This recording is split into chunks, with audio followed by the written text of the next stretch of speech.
Welcome back to the Garden Hutch. Today we're going to discuss planning your summer garden space. Let's get going.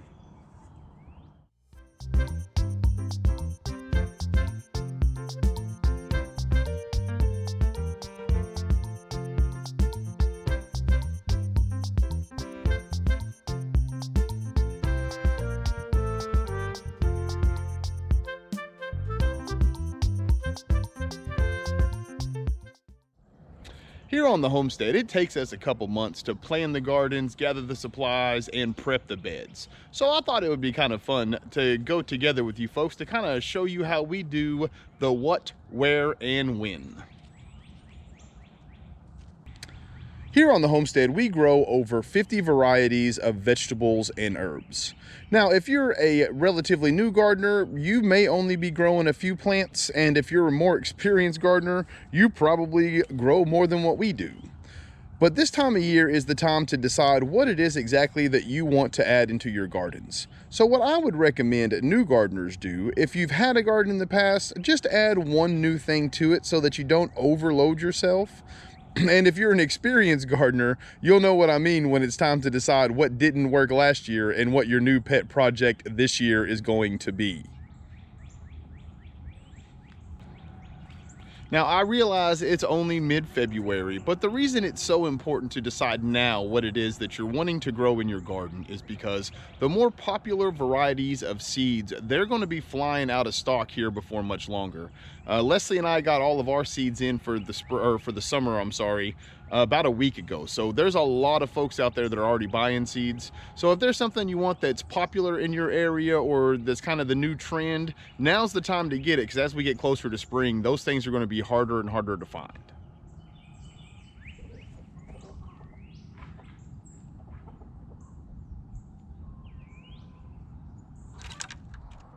Now we'll move on to the where.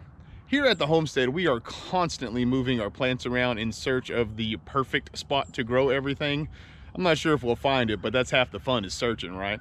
The very first thing though that we like to consider whenever it comes to the where, most of the plants that we grow here need 6 to 8 hours of sun. A lot of them do better with morning sun, some do better with evening sun. So that is the first thing to consider, is the area that you're looking to plant in. When does the sun hit it and how much sunshine does it get? There's also a couple other things to consider. The second thing to consider when deciding where to locate your plant is the size of your plants at maturity. Now, a mistake that I made as recently as last year was when I planted my gardens, I didn't consider the fact that they might get a little bigger than anticipated, and I overcrowded my plants a little bit. So the two things as far as size that I like to consider are the actual girth of the plant, especially think about something like a zucchini or a squash plant that takes up a lot of room. It doesn't grow real tall. The second thing that you have to consider is the actual height of the plant. Like, do you have indeterminate tomato plants, for example, that can reach heights of between 7 and 10 feet? Do you have pole beans that like to grow on tall trellises, or cucumbers that might end up shading out some of the plants, which I was guilty of last year? So those are things to consider whenever you're deciding where to put your summer plants. The last thing I'd like to discuss is the when. Now, you're going to need 3 things to decide the when on your plants. You'll need the seed packet, you'll need to know the last frost date in your region, and you're also going to need a calendar. Now, the seed packet itself is going to contain a lot of useful information. It'll say something like sow indoors 6 weeks before your last frost date, or it'll say sow directly into the ground once all threat of frost has passed. If your seed packet tells you that you need to start your seeds X amount of weeks before the last frost date, this is where knowing your last frost date and your calendar come in handy. All you'll need to do is look on the internet, find out the average last frost date for your region, and then you count backwards from that date the amount of weeks the seed packet says and mark it on your calendar. When that date arrives, you can start your seeds. I'm going to take this opportunity to sort of plug an upcoming series we have here on the channel. It's going to start on March 3rd. And what we're going to do is we are going to start our summer plants on March 3rd.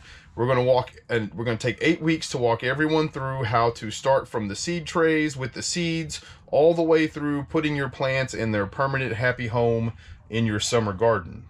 So if you have the opportunity, please subscribe to the channel, hit the little bell icon, and YouTube will let you know as these videos are uploaded.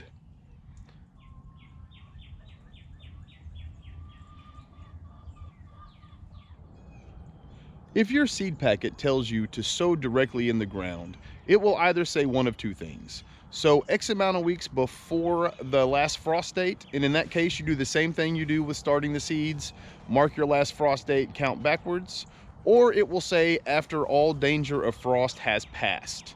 Now I will caution you on this because your frost date is going to be an average time. So sometimes it may come a little after, sometimes it may come a little bit before. So any of my seeds that say plant after all danger of frost has passed, the way I handle that is on that date, I'll look at the 10-day forecast. If there's no danger of frost, I will go ahead and plant it that day.